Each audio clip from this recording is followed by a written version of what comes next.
Olá pessoal, mais uma edição ao vivo aqui da Famecos na PUC, no estúdio da ProHub, onde estamos realizando o nosso Pensando Bem na FM Cultura 107,7.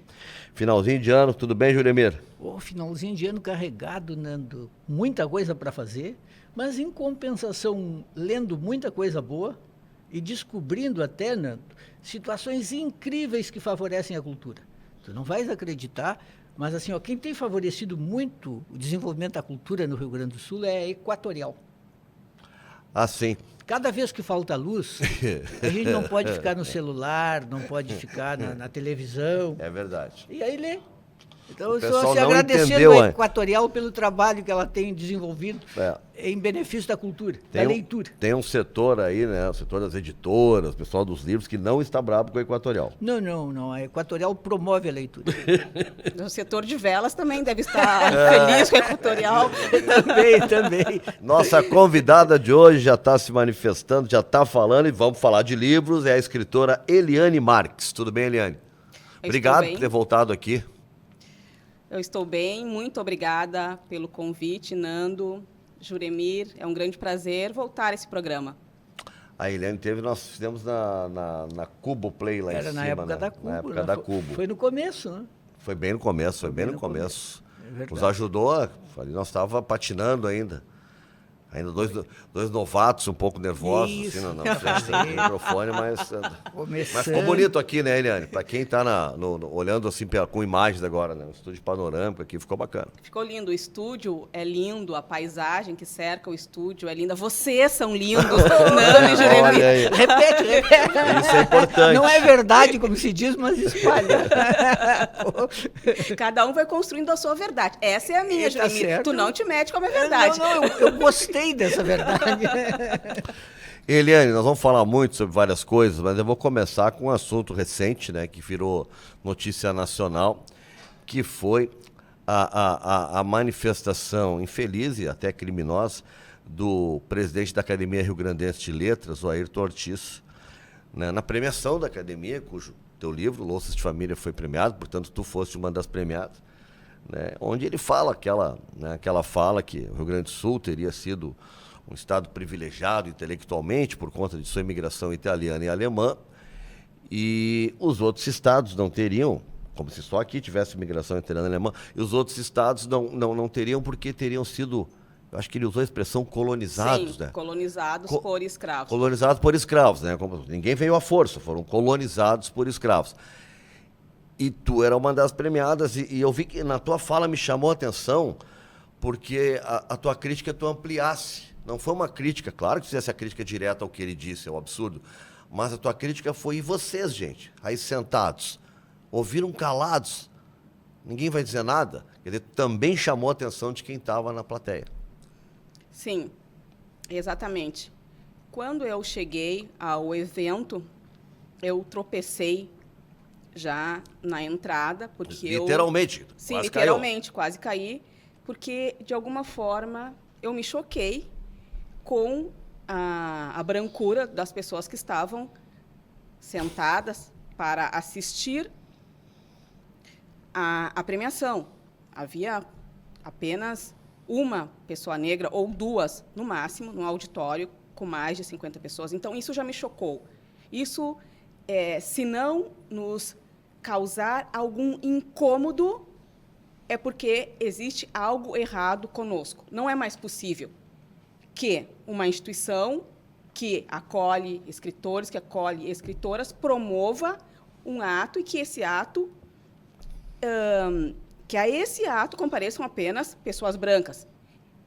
É importante um chamado às pessoas negras, uma convocação, porque senão as pessoas negras não vão. E por que não vão? Não é porque não querem, é porque esses lugares foram sempre lugares fechados para nós. Então, esses lugares precisam se mostrar lugares abertos, com esse chamado. Então, eu já digo, vou me sentar lá atrás, a situação aqui está meio estranha. Me sentei lá atrás. Recebi o meu prêmio, fiquei muito feliz, aplaudi outras escritoras que estavam ali recebendo prêmios, como a Natália Borges Polesso. E o presidente começou a sua fala de encerramento, o senhor presidente, muito respeitosamente, eu me dirijo a ele, não é ser desrespeitosa, é trazer uma situação que se repete há séculos no Brasil. Então, ele começou a falar e eu pedi licença e o interrompi já no momento da fala, dizendo que aquela afirmação sofria, padecia de um racismo. Ele ouviu e seguiu falando e ninguém disse nada. Nenhum dos pares, nenhum dos acadêmicos, pessoas intelectualizadas que escrevem... Quando tu interrompeu ele e ele depois seguiu falando, ele disse alguma coisa ou seguiu falando? Se desculpou, disse algo? Não, ele seguiu falando, o senhor presidente seguiu falando. Talvez esta pessoa esteja equivocada, porque esse é um dos efeitos do racismo. Inverter a situação, ela deve estar equivocada, ela deve ter entendido errado. Então, eu esperei o senhor presidente terminar. Ao final, uma das homenageadas ou das acadêmicas declamou um poema e eu pedi licença para falar. E eu não sei se foi alguém do protocolo ou o próprio presidente, disse, então, que eu subisse ao palco. Eu me levantei e convidei as pessoas que estavam no meu entorno, pessoas brancas, a irem comigo. Se essas pessoas brancas não fossem me dando um apoio, eu não teria condições de ir sozinha. Eu era a única mulher negra do evento. Então, isso não é algo fácil, não é um mimimi se levantar num evento repleto de pessoas brancas, repleto de homens brancos e ponderar alguma coisa e ter a tranquilidade para fazer isso. Eu sou uma pessoa super, como diriam, sanguínea. Se eu tenho que dar risada, eu vou dar risada. Se eu tenho que chorar, eu vou chorar. Se tem que falar alto, eu vou falar alto. E as pessoas me criticam muito por isso. Então, eu fui e disse aquelas palavras, porque considero, entendo que não se trata do senhor presidente. Se trata de um sintoma de toda uma sociedade que se refletem naquela academia. Por que aquelas pessoas ali tão intelectualizadas não puderam levantar a mão, pedir licença e fazer uma parte para justamente afirmar que aquela fala é uma fala inequivocamente racista? Ninguém disse nada, as pessoas aplaudiram, inclusive, no final. Então, é um sintoma... Nem na hora da tua interrupção, ninguém te falou alguma coisa enquanto tu te manifestava? Não, ninguém. As pessoas estavam incomodadas ali do meu lado, falando umas para as outras ao pé de ouvido. Mas ninguém teve esse movimento de se dirigir ao senhor presidente para fazer algum tipo de ponderação. Talvez até isso seja algo muito utópico meu, pensar que a branquitude vai se levantar para dizer alguma coisa que lhe compromete, porque isso compromete a branquitude, compromete a sua herança, que está relacionada a esse lugar de privilégio. E a branquitude não quer renunciar a essa herança. E não estou falando de uma herança material, mas também é uma herança material, mas uma herança simbólica, que é a sua pele branca lhe dá um lugar de valor. A sua pele branca lhe aproxima da Europa e na Europa ainda está o valor. Então, que esse presidente tenha dito, que os italianos, que os alemães, isso, que ele nem precisava ter dito isso para falar sobre o valor da academia, nós não estamos tirando o valor da academia, mas precisa fazer essa comparação, que uns isso e os outros não por aquilo, que uns fizeram porque são brancos e outros não fizeram porque são negros. Foi isso que ele disse. Além de tudo, tinha erro histórico, porque a mais antiga academia em funcionamento do Brasil é a do Ceará. As mais antigas que surgiram no Brasil surgiram na Bahia. Piauí tem uma academia, eu já visitei, vigorosa, em Teresina. Sergipe também eu visitei a academia em Sergipe, tem uma academia importante. Então, o Nordeste sempre teve academias fortes, importantes, além do absurdo da situação, não corresponde historicamente. A ideia de que as academias teriam vicejado antes no Rio Grande do Sul não é historicamente verdadeira. E passa uma impressão de que o Rio Grande do Sul, ninguém foi escravizado, não teve escravos no Brasil, né? Exatamente, de que o Rio Grande do Sul não houve charqueadas, né, não houve Revolução Farroupilha com participação de escravizados, não houve revolta de porongos, massacre de porongos, eu estou chamando de revolta, massacre de porongos. Quer dizer, isso que tu traz é interessante, Juremir, porque todo esse conhecimento histórico, ele desimporta para a produção dessa posição racista. Porque talvez até ele soubesse, ou não, mas não importa. A questão é que ali isso foi levantado para enaltecer alguma coisa. Então, a raça aparece como enaltecimento. Sim, a cultura estaria associada à raça branca, aos europeus, que foi o discurso que se fez no final do século XIX, quando se fez a abolição. O discurso racista nos jornais era esse, de que os proprietários, os cafeicultores, deveriam se satisfazer, deveriam ficar tranquilos, porque se substituiria a mão de obra moralmente, eles diziam assim, moralmente e intelectualmente inferior dos negros, pela mão de obra moral e intelectualmente superior dos brancos europeus. Isso saía nos jornais o tempo inteiro.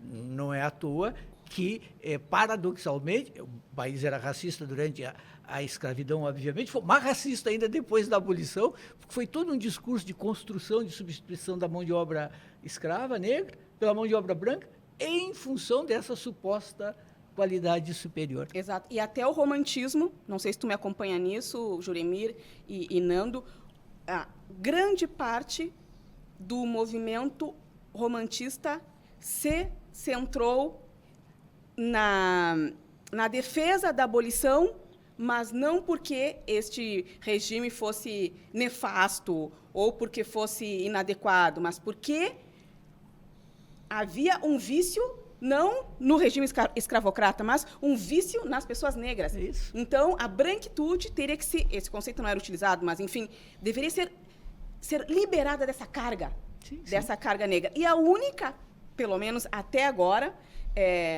romancista que fez um movimento contrário a isso foi a Maria Firmina dos Reis, que em 1859 publica Úrsula com 2 personagens centrais. Espetacular. O Túlio e a outra personagem que, agora eu esqueci completamente o nome.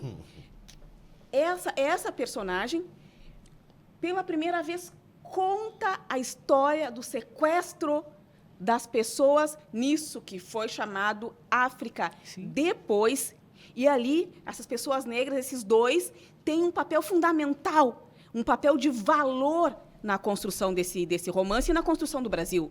Sim. O maior escritor brasileiro, até antes do Machado de Assis, era o José de Alencar. O próprio Machado de Assis era fã de carteirinha do José de Alencar, tanto que na Academia Brasileira de Letras, quando eles criaram, ele deu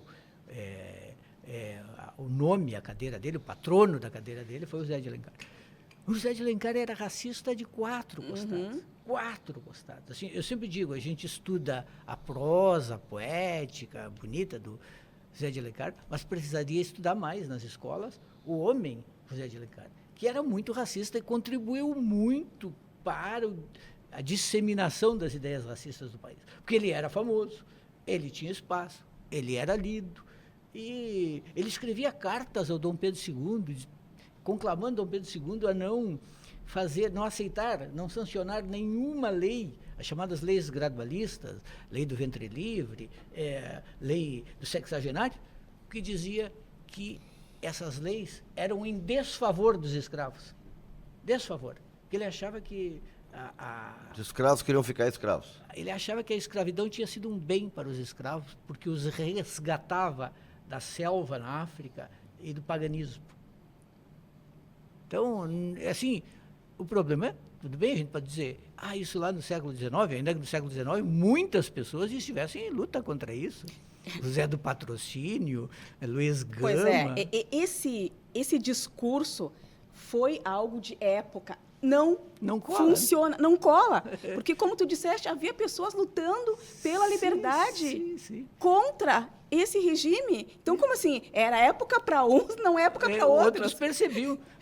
Se a gente pensar em André Rebouças, Luiz Gama, José do Patrocínio, para mim, foi o maior jornalista de todos os tempos no Brasil. Talvez sim. Porque é o cara que realmente assim, passou a vida lutando pela abolição com os argumentos certos, com a força intelectual e de escrita certa. O Joaquim Nabuco, que era um branco, mas que sabia dos horrores da escravidão. Enquanto isso, outros estavam lá protegidos. Não, mas... mas isso que ele está falando é o que se diz muito hoje, né? Mas naquela época, tu vê, tem que levar em conta que aquela época... Não, isso. Tinha aquela época do José de Alencar, mas tinha a época...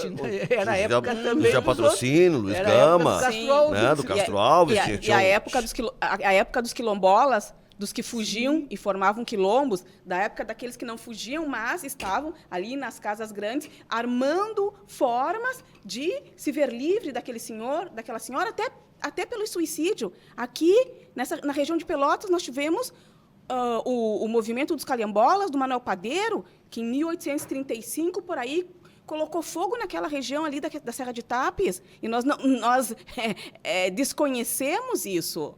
Nós desconhecemos, inclusive, aqui no Rio Grande do Sul, as lutas pela liberdade, as lutas empreendidas de formas diversas, essas lutas pela liberdade. Já destituíram o Ayrton Ortiz da academia de presidente? Boa pergunta. Não, mas isso é um dever da academia. Isso aí é uma resposta que nós temos que dar para o Brasil, para o mundo. Não é possível que ele continue de presidente da academia. O Eduardo Bueno... Não sei nem se deve ter cadeira na academia depois do que ele disse. Talvez tenha que tirar... até a honraria dele de pertencer à academia. Agora, presidente da academia, depois do que ele disse... O Eduardo Bueno Peninha publicou um vídeo muito forte sobre... Eu não vi o vídeo do Peninha. Esse episódio. Ele disse que se estivesse lá, ele teria... Claro, de dizer depois é mais fácil, mas de toda maneira ele disse que se estivesse lá, ele teria levantado e falado. Eu não duvido, porque o Peninha não é o cara digamos assim, de se intimidar. De toda maneira, ele fez assim críticas bem fortes. Fiquei impressionado com as críticas que ele fez. Porque é algo que mexe, né, com todo mundo.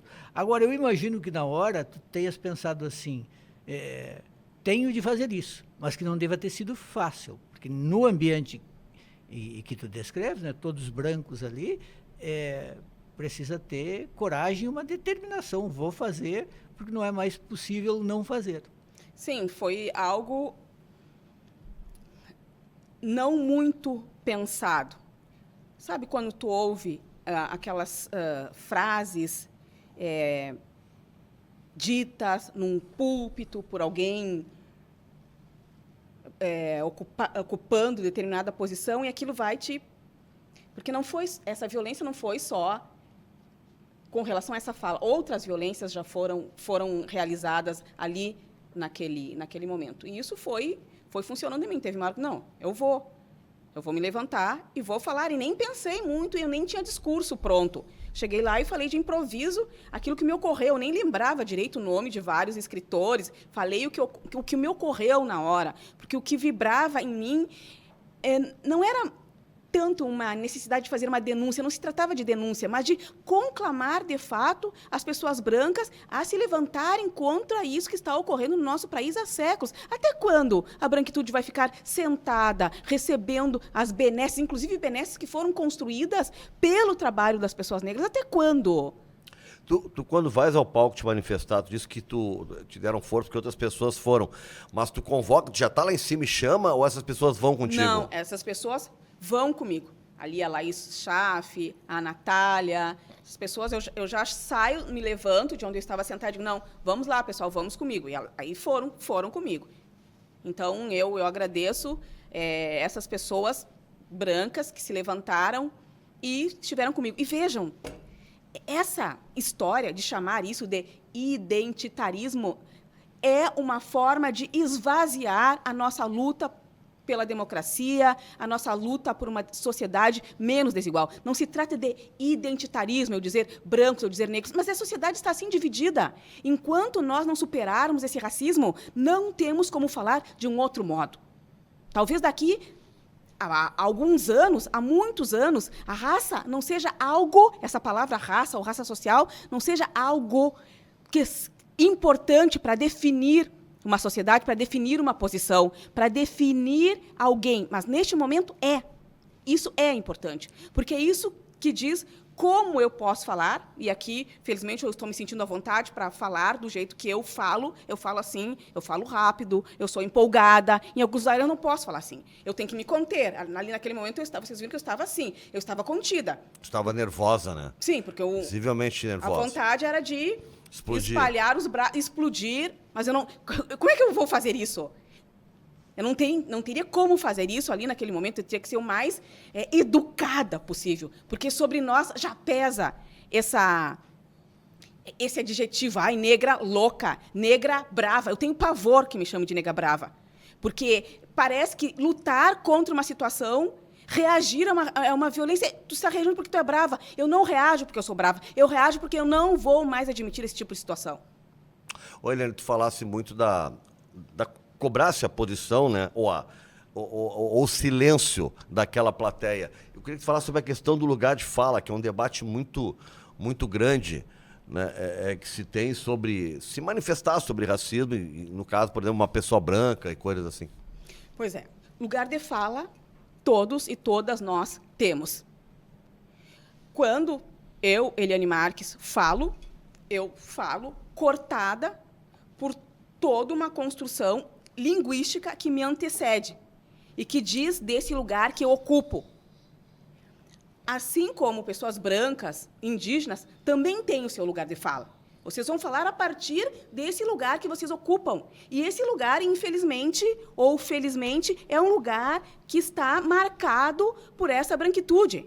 Então, o que nos incomoda é que vocês falem de nós. Passaram séculos falando de nós, escrevendo livros sobre nós, escrevendo livros sobre as mulheres negras, sobre os homens negros, sobre os bantus, e nunca escreveram nada sobre vocês, agora que começaram a escrever, acho que na década de 70, especialmente, por um movimento nos Estados Unidos. Então, esse lugar de fala diz que os brancos falem do racismo a partir deles, a partir dos benefícios que auferem com esse racismo, e não continuem falando dos negros, dos nossos sofrimentos, das nossas... Não, nós podemos falar por nós. Então, a diferença é essa. Todos temos lugar de fala, mas não se utilizem do meu lugar para falarem dele, porque eu posso falar desse lugar, nós podemos falar desse lugar. Falem a partir de vocês o que vocês vão fazer para combater esse racismo estrutural, além de todas as questões políticas. Eu nunca vi, por exemplo, num programa de TV, às vezes eu me apavoro,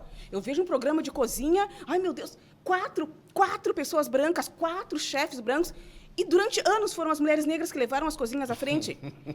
Então, seria o caso dessas pessoas. Não, eu não vou participar desse programa se não tiver pelo menos aqui uma pessoa branca uma pessoa negra ou 2 pessoas negras. Não, mas as pessoas brancas aceitam esse lugar de valor e não estão nem aí se essa sociedade vai ser melhor ou pior, querem levar o seu. Há pouco a Globo ia fazer uma novela passada em Salvador, não sei se lembras disso, a Globo ia fazer uma novela que se passava em Salvador e não tinha nenhum protagonista negro. Nenhum ator negro. Na cidade com o maior número de negros fora da África. Exatamente. Aí deu uma reação muito grande, e eu não sei se eles não fizeram a novela ou se eles convidaram algum ator negro. Mas no início, não me lembro qual é a novela, mas não tinha ninguém. Sim, eu lembro desse episódio. Parece que agora tem, eu não tenho acompanhado as novelas, mas parece que agora tem, mas...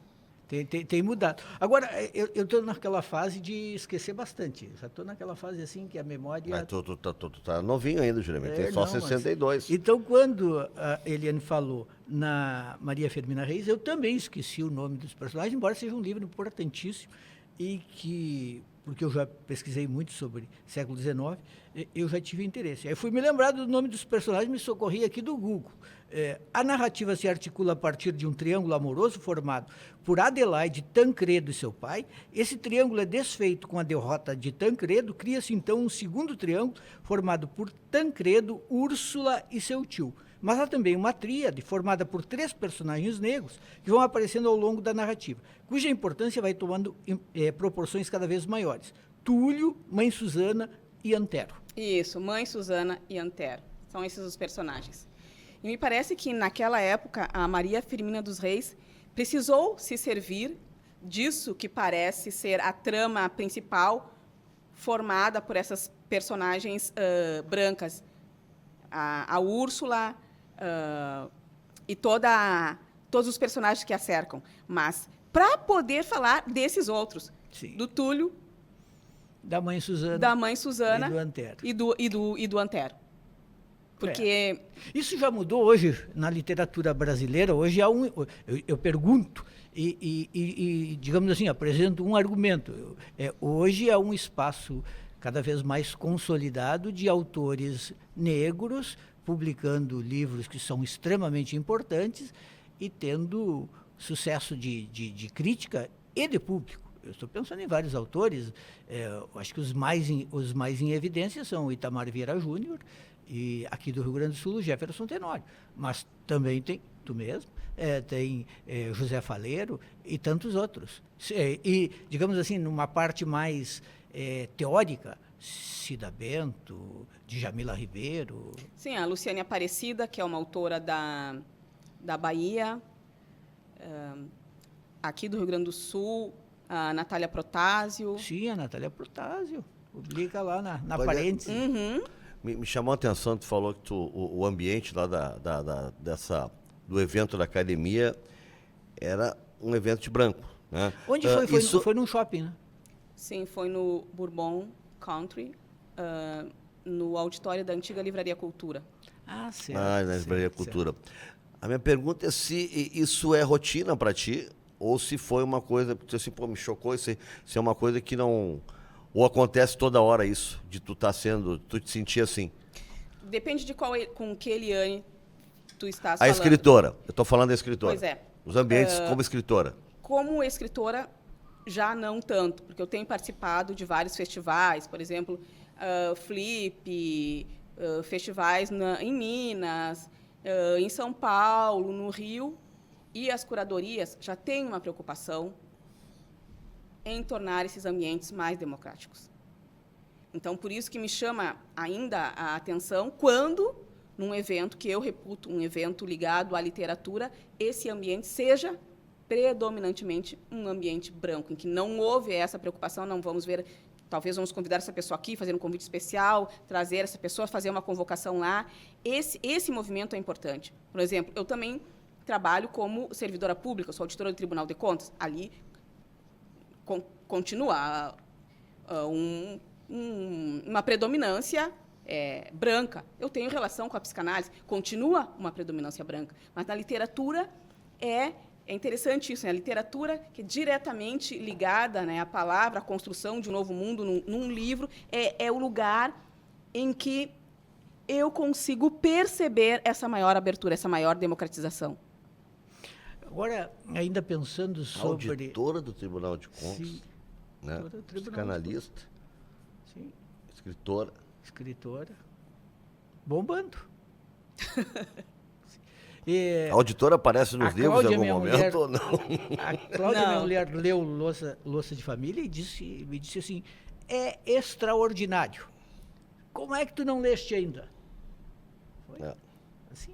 Agora, deixa eu te falar, esse argumento do... Porque quem realmente tem, né, Lá em casa, quem lá tem em casa bom gosto, filtro, capacidade, bom gosto, é a Cláudia para definir sem isso. dúvida Né? nenhuma. Crítica literária lá em casa, não discuto com a Cláudia. Mas assim, ó, o argumento do Ortiz, ele é tão absurdo que eu saiba, posso estar enganado, eu me perdido aí no tempo. A Academia Rio Grandense de Letras não tem uma sede. Acho que tem uma sala em algum lugar e eles sonham com uma sede. Uhum. As academias, a Academia do Piauí, de Teresina, tem uma sede maravilhosa. A Academia em Sergipe, em Aracaju, tem sede. A Academia em Ceará tem sede. Então, elas são muito mais desenvolvidas, muito mais sólidas. Quando eu fui na Academia de Teresina, porque eu fui lá como professor da área de comunicação, professor Raimundo Nonato, que tinha me convidado, e que é um escritor, e foi presidente da academia mais de uma vez, ele disse, vamos lá visitar a academia. E eu pensei justamente numa coisa bem modesta, pequena. Cheguei lá, era um prédio imponente, bonito. Eu pensei, pô, mas assim nós podíamos ter uma academia assim. Então eu não consigo entender, acho que ele está precisando fazer uma visita às academias. Eu não concordo com essa tua posição. Juremir, porque não é uma visita a uma academia Que vai mudar o posicionamento que dele vai principal. mudar um posicionamento Claro. racista.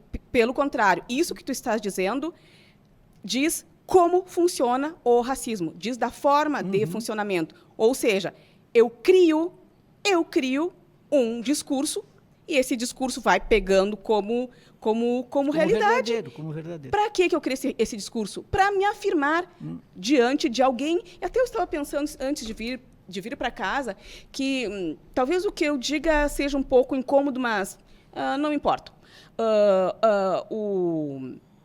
Parece que a branquitude, diante das pessoas negras, age como uma criança, porque uma criança ela se constrói a partir do outro. Todos nós nos construímos a partir do outro. Sim. Mas chega um determinado momento que nós produzimos uma separação e vamos nos criar a partir dos nossos próprios pressupostos. Mas a branquitude está sempre se criando a partir das pessoas negras, porque ela precisa afirmar uma superioridade para se manter. Então, esse discurso aí de que nós fizemos, nós fomos primeiro, é um discurso para manter uma superioridade diante de algo que está ruindo. Ele não está interessado em aspectos, digamos assim, de comprovações históricas. Exato. Perfeito. Isso o que tu está dizendo é só, além do crime que ele cometeu, é a desinformação também. Sim, exato. É só um outro ângulo. Mas a verdade é que o principal é isso, que não importa. Agora nós estamos falando de a verdade histórica, no caso. Nós estamos falando da Academia Rio Grandense de Letras, não é qualquer. Nós estamos falando de um nível de escritores, entendeu? Não dá para. Eu não sei, eu nunca conversei, eu acho, com o Ayrton Ortiz, pessoalmente, não tem nada, sabe? Não, aqui eu estou dizendo em cima de um fato. É uma vergonha para o Rio Grande do Sul se ele continuar presidente. Nós temos que dar uma satisfação para o resto do país. Porque, olha, a gente já tem... que ele renuncie?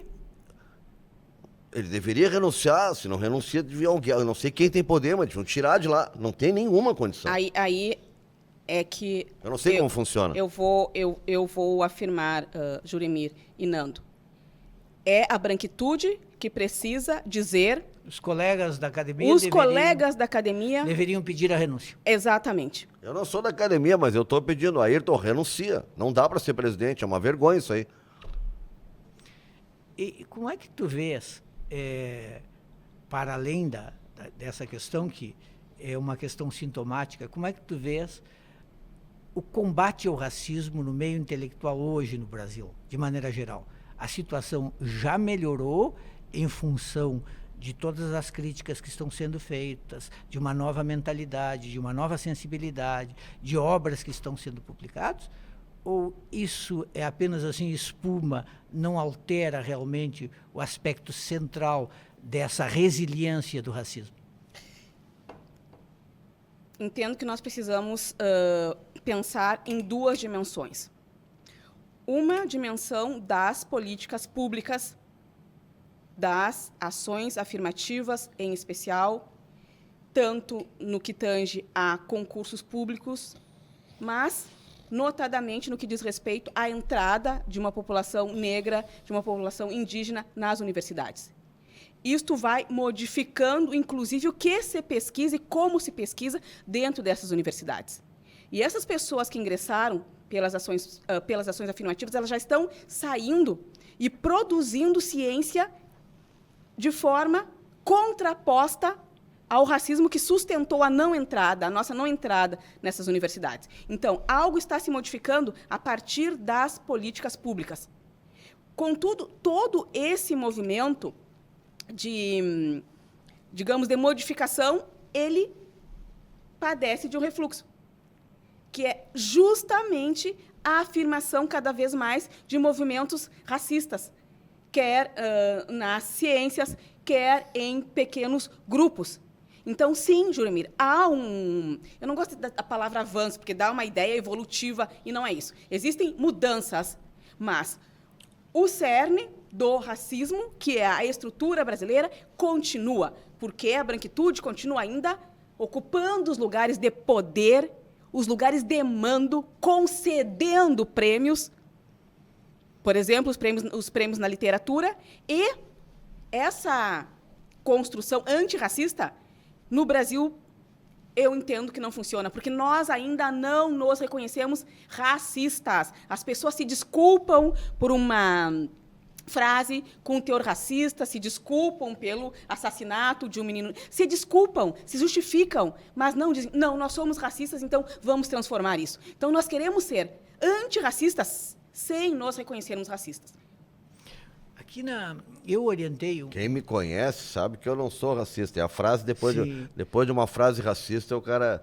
Não, foi mal interpretado aí, né? Eu tive um aluno negro, um dos melhores alunos que eu já tive, ele foi me orientando em TCC de graduação, mestrado e doutorado. Ele se chama Wagner Machado da Silva, tem mesmo meu nome, e agora ele é funcionário da URGS. Ele fez trabalhos brilhantes no TCC, na monografia, no mestrado e no doutorado. Por que eu estou falando disso?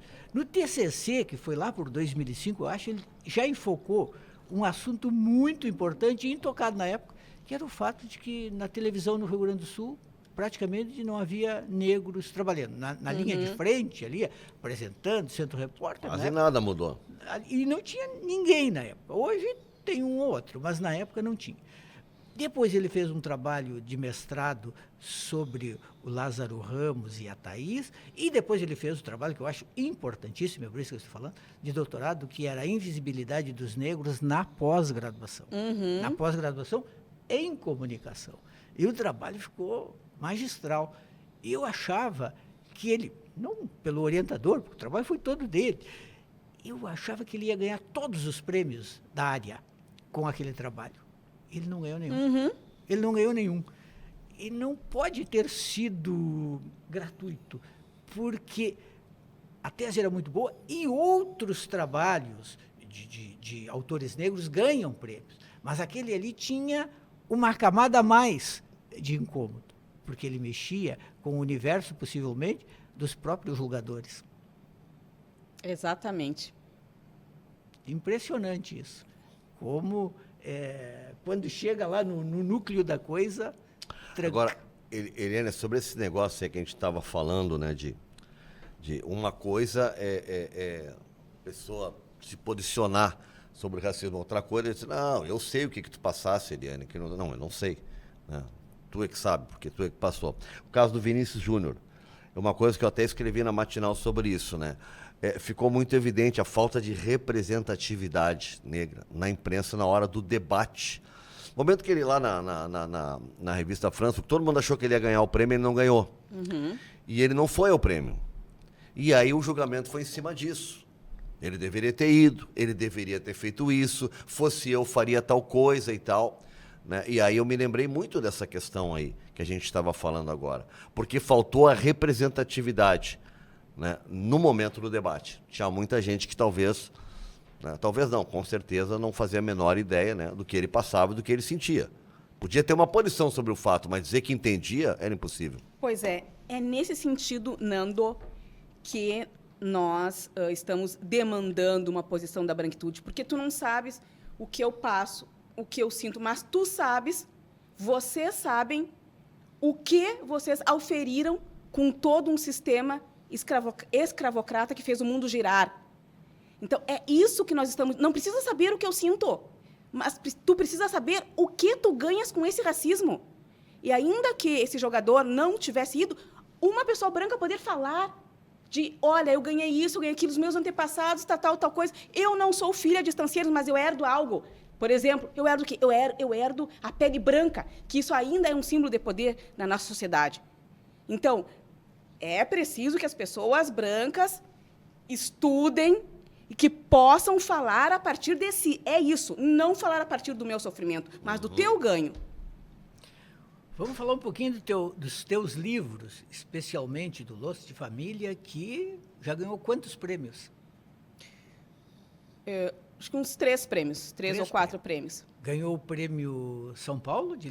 Isso, é o Prêmio São Paulo de Literatura, que é um prêmio nacional e é um prêmio muito importante. Eu publiquei Relicário, um poemário, depois publiquei E Se Alguém o Pano, que recebeu o prêmio Açorianos em 2016. Depois eu publiquei O Poço das Marianas, um outro poemário, que recebeu o prêmio Minuano em 2022. Eu publiquei uma tradução chamada Cabeças de Fé, da grande poeta cubana Georgina Herrera, que recebeu o prêmio Ages. Então, o Louça de Família não é uma exceção ou algo isolado no meu trabalho como escritora. É algo que vem vindo a partir dessa minha construção no campo do poema. E eu gosto de dizer que esses prêmios não servem para que eu fique me regozijando e dizendo, oh, meu Deus, como eu sou boa escritora. Não. Eu acho importante esses prêmios porque, em primeiro lugar, fazem com que o livro circule. Louça de Família está circulando em clubes de livro, em clubes de leitura, circula muito em São Paulo, eu acho que circula pouquíssimo aqui no Rio Grande do Sul. Às vezes eu vou nas livrarias e vejo, não tem um livro, não tem Louça de Família. Aí eu pergunto, não tem louça? Não, porque a distribuidora... Não, há uma decisão de não ter o livro ali. Há uma decisão de não ter o livro. Então, me chama muito, muito a atenção que o livro esteja, por exemplo, nas principais livrarias em São Paulo e no Rio, e aqui nem se veja a Louça de Família. Então, isso me parece mais um reflexo do nosso racismo, especificamente sul-rio-grandense, do que outra coisa. Tu nota, tu tem esse sentimento em relação ao Rio Grande do Sul? Que aqui eu acho é que é uma resistência. Com relação ao livro, me parece que é uma resistência ao Louça de Família, à sua linguagem, àquilo que a personagem principal diz. Tu podes, assim, como se diz, nós falamos antes do início do programa que não acreditamos em spoiler, mas tu podes dar um spoiler do que a personagem diz que no teu entender incomoda mais? Ai, Juremir, que pergunta difícil! Eu até trouxe o livro aqui, mas... Tá aí o livro, eu queria mostrar a capa, botar... seria uma boa. Empresta ali depois, se conseguir pegar. A Eliane tem ele aqui. Tá aqui, ó. Tá aqui, ó. Eu mostro aqui, já ó. mostrei. Consegue pegar aqui, irmão? Tá, boa. Pronto. Então... O Louça de Família, vamos dizer assim, que fala dessa herança que é bipartida. Uma herança das pessoas negras. O que as pessoas negras herdam? Geralmente herdam dívidas. Não apenas dívidas materiais, mas uma dívida simbólica. Parece que nós sempre precisamos fazer algo e mais para pagar uma dívida que a gente nem sabe que dívida é. E as pessoas brancas herdam isso que nós já estamos repetindo muitas vezes.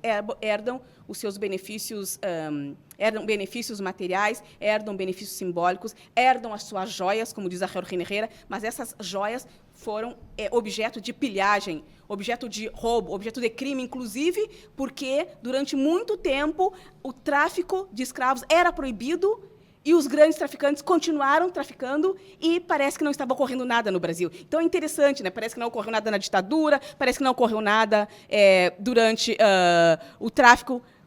Legal já era um problema enorme, mas ilegal já é um problema também maior. E a branquitude não tem vergonha. E nós, pessoas negras, é que temos vergonha. Temos vergonha, às vezes, de sermos negros, de sermos negras, de falarmos, de sermos assim. E a branquitude não tem vergonha nenhuma. Aí sim, eu digo, eu não entendo.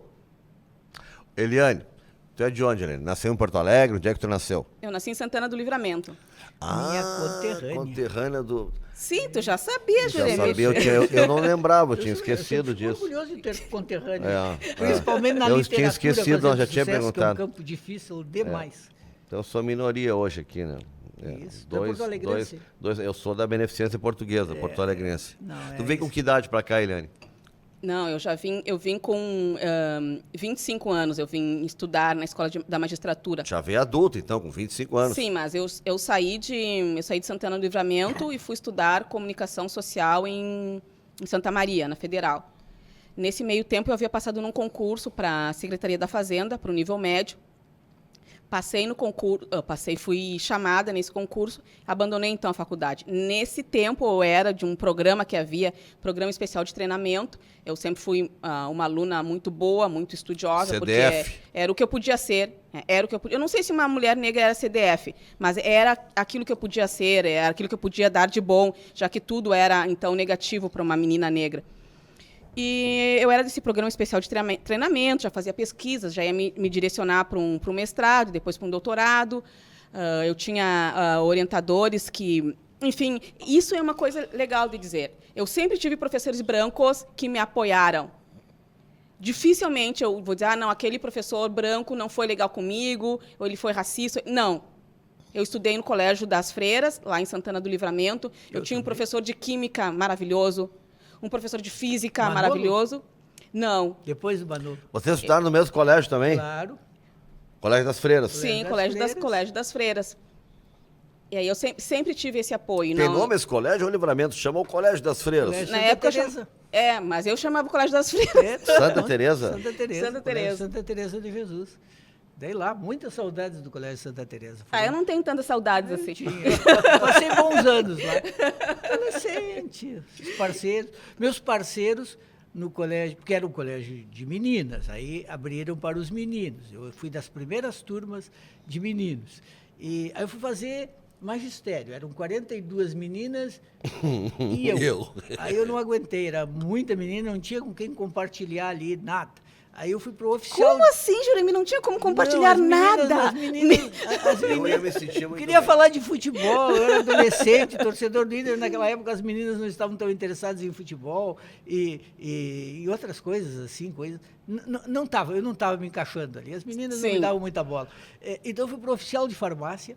Meus dois grandes parceiros eram o Praxedes e o Rudilvan, dois meninos negros. Foram os meus grandes parceiros de adolescência. De farmácia. O Praxedes hoje é dentista em Novo Hamburgo, o Rudilvan está por Caxias do Sul, dois grandes parceiros. E essa experiência que eu tenho lá assim, eu era branco, mas era pobre. Eles eram negros e pobres. Então, nós tínhamos ali uma parceria bem... Sim, vocês se encontravam nessa Totalmente. pobreza, digamos assim, se desencontravam nessa exclusão. nessa exclusão. O que tu vai estudar em Santa Maria, Eliane? Eu fui estudar comunicação social, fui estudar publicidade e propaganda. Por quê? Eu terminei a pedagogia em Livramento. Pedagogia era licenciatura curta, 3 anos. Eu trabalhava numa escola e fiz concurso para o magistério. E eu passei num desses concursos para o magistério, mas eu teria que trabalhar na zona rural. Naquela época havia essa regra. Claro que essa regra não funcionava para todos, funcionava para alguns, não é? E aí eu conversei com meu pai, disse, olha, pai, se eu for para a zona rural, eu não tenho condições de seguir estudando, e eu gostaria de seguir estudando. E o meu pai concordou comigo, e meu irmão já morava em Santa Maria, ele era da base aérea lá em Santa Maria. Aí eu fiz o vestibular, passei e fui para a universidade, comecei a morar com meu irmão e outro militar. Então, eram 3 pessoas dividindo a casa. Eu e dois militares da base aérea. Estava bem protegido, então. Não. Eles não estavam bem protegidos comigo. O problema era Agora, eles. queria te fazer uma pergunta. Se eu não me engano, das minhas lembranças do tempo que eu fazia política, jornalismo político, o Tribunal de Contas... Ai, meu Deus. O Tribunal de Contas é um ambiente dominado por homens brancos. Completamente. Como é que é ser uma mulher negra no Tribunal de Contas? Juremir, tu tinha que fazer essa pergunta. Tem gente boa lá, mas eles são homens brancos. A questão é que são homens brancos e mantêm um discurso da branquitude. É essa. Porque vocês podem ser homens brancos e quebrarem com esse discurso da branquitude. Renunciarem à herança escravocrata simbólica. E me parece que no tribunal não houve essa renúncia ainda. Por mais esforços que alguns presidentes tenham feito em prol de ações afirmativas, ainda há esse discurso muito forte, esse discurso da branquitude. É uma resposta firme e elegante. E elegante. A gente está quase chegando já no final. Quero saber um pouco da tua agenda daqui para frente. O que tem de movimentação tua por agora, em Eliane? Que bom que tu perguntaste. Agora, em 2025, março, eu publico um livro de poemas chamado Sílex, pela editora Fósforo. A tua vertente literária mais forte é a poesia. A tua própria prosa é uma prosa poética. Silêncio dela, olhando silêncio. pro Juremir. Eu não sei, Juremir. Eu vou concordar contigo, mas eu tenho mais tempo de trabalho como poeta em sentido estrito. Eu gosto. Eu acho que a prosa poética é o ápice da literatura. Muitas vezes ela é mais difícil de ser recebida pelo leitor. Por isso que mais trabalhada formalmente. É por isso que me surpreende que Louças de Família esteja em tantos clubes e tenha chegado a tantas pessoas. Por exemplo, a Autêntica Contemporânea publicou agora no Instagram dela a relação dos livros mais vendidos da Autêntica Contemporânea em 2024. Louças foi publicado em março de 2023. Em 2023, ele já foi o mais vendido da Autêntica Contemporânea. E agora ele é o segundo mais vendido. Então, é um livro, então, que, com todas as suas dificuldades estilísticas, linguísticas, é um livro que está se mantendo. E isso me deixa muito feliz. Porque a Fósforo é uma editora, ela não é uma grande editora como a companhia, mas ela é uma editora que está em alta, que tem muito charme, é uma editora de prestígio. É editora, por exemplo, de livros da Prêmio Nobel da Literatura. Exato. Annie Ernaux. Exato. Então, eu continuo com a Autêntica Contemporânea, porque eu já estou trabalhando num livro chamado Guanxuma. Essa palavra te é familiar? Meu pai mandava, vai lá capinar aquelas guanchumas, guri. Isso, exatamente. Então, eu estou preparando o livro Guanxuma, que sai pela Autêntica Contemporânea. Aí é a marca que ela não sei se em 20, se entregou agora, a mulher da fronteira. Muito sertanejo. Exatamente. Vai ser... Tá, eu não sei se a editora vai aceitar, mas em princípio o que é o nome é Guanxuma. Ainda que as pessoas não saibam muito mas bem. O Juremir atrapalhando, tu estava falando que em março tu vai lançar um livro. Sim, já está pronto, diagramado, já tem capa, só falta o lançamento. Então é um livro de poemas, Sílex, que sai pela Fósforo. E depois, mais pro final do ano, ou no início de 2026, sai Guanxuma pela Autêntica Contemporânea. Guanxuma. O que é Guanxuma, Juremir?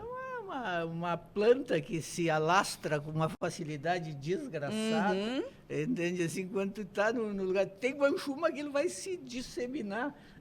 Rapidinho. Rapidinho, vai tomando conta do pátio. E aí a minha mãe, meu pai, minha avó, então, está com muita guanchuma, tem que tirar a guanchuma e para a gurizada capinar. Exato, e algumas mulheres faziam vassouras de guanchuma. Vassoura de guanchuma. Vassoura de carqueira ou de guanchuma. Olha, na psicanálise tu exerce, assim, como é que é essa tua relação? Eu estou abandonando a minha relação com a psicanálise. O que houve? Eu quero me dedicar à literatura. Ah, perfeito. E me toma muito tempo. Tu chegava a atender, sim. Agora, tem um parentesco entre a literatura e a psicanálise. Qual? Olha, assim, essa tentativa de entrar nos desvãos da alma das pessoas. Sim. Veio fundo agora, É professor. nesse sentido que eu também penso. Eu acho que todo escritor, de certa maneira, é um psicanalista. Não é um psicanalista de atender, de ter paciente, mas é de, digamos assim, de tentar compreender o fundo das pessoas. Eu digo que num livro, por exemplo, num romance, nós criamos uma verdade que está sustentada como ficção. O sujeito psíquico também sustenta a sua verdade toda numa ficção. Porque toda a nossa vida é construída discursivamente. Então, aí se encontram literatura e psicanálise. Nessa verdade estruturada como ficção. Concordamos, é isso. A vida da gente é meio assim um castelo de cartas, assim, se puxar uma pode desmoronar tudo. Porque é uma construção narrativa, nós vamos inventando, construindo, nos convencendo de que somos aquilo. Pois é, e aí eu vou trazer de novo o mote do racismo. Né? Também o racismo é uma carta ali. Se nós tirarmos essa carta, talvez toda essa estrutura se desarme, essa trama se desarme e nós possamos pensar, construir um outro tipo de sociedade. Também é uma trama discursiva o racismo. E o pessoal te chama para falar sobre isso em escolas, universidades, em eventos, coisa assim? Ué? Tipo, nós estamos te chamando aqui para uma entrevista. O pessoal te chama para falar desse assunto, para ajudar as pessoas a entenderem? Não. Não? Não. Então fica aqui a sugestão, né, Juremir? Então... Fica a sugestão aqui, né? Mas eu prefiro que me chamem para falar de literatura, para falar dos meus livros. Não, acho que dá para juntar os dois. Sim, sim. Mas tem muito espaço para falar dos teus livros, que são livros... E esse assunto está nos teus livros? Sim, né? faz parte. Tem muito espaço na universidade, aqui mesmo na faculdade tem espaço para isso. Vamos dar a nossa parte e tentar corrigir isso, convidar para falar com os nossos alunos. Eu agradeço. Isso, vou sugerir para os nossos colegas aqui que tem essa... Verdade. Eu posso fazer isso na pós-graduação, mas os colegas podem fazer na graduação, vou sugerir, porque vai ser interessante. Nós estamos precisando também de quem fale frontalmente as coisas. Frontalmente. O que tu quer dizer com frontalmente, As Juremir? pessoas têm medo de falar de determinados assuntos. Exato. Tu sabes disso. O que tu fizeste no momento em que tu falaste lá foi falar frontalmente. Talvez outra pessoa tivesse dito, eu já fui premiada, deixa pra lá. Ou vai pra casa depois e faz um post, né, e não se manifesta na hora. Não, tu disseste assim, essa briga tem de ser comprada aqui agora. É isso. Sim. Muitas vezes a gente não faz para não se incomodar. Eu digo a gente em outros assuntos, mas em qualquer assunto que seja incômodo, a gente pode dizer assim, deixa para lá, vamos tratar assim com jeitinho, não vamos falar... Deixa pra lá o que tem. Eu não tô fazendo nada, exato. você também. Ah, eu adoro essa música. É lindo. Tu foste frontal, parabéns. Sim, obrigada. É isso. E eu espero no sábado que vem já ter novidades sobre o novo presidente da Academia Rio Grandense de Letras. Já espero estar anunciando o nome no próximo programa aqui. Tá bom? Eliane, parabéns pelo teu trabalho. Muito obrigado pela presença aqui. Muito obrigada por essa conversa maravilhosa. Me senti à vontade, pude falar com liberdade. Muito obrigada, Nando. Muito obrigada, Juremir. Valeu mesmo, foi muito bom. Professor, vai para casa agora. O professor mora aqui, né? Um dos apartamentos da PUC é dele, tá sempre aqui, né? Eu tenho uma banca agora, já estou 5 minutos atrasado. Tu tá 5 minutos atrasado. Pra banca. O professor tem que dar o exemplo, tem que chegar na hora. Não, mas eu avisei que Ah, chegaria bom, pelo 10 minutos atrasado. Ah, então então ainda- tá dentro então do ainda tempo tá de no atraso. 5, eu tenho que correr ali pra... Mandar um abraço pessoal da Matinal Jornalismo, que é nosso parceiro aqui também, da revista Parêntese, aqui da PUC, da ProHub, são os nossos parceiraços aqui no programa Pensando Bem. Sábado que vem, 9 da manhã, a gente está de volta. E o programa fica no YouTube, no canal Pensando Bem. Tá legal? Tchau, tchau.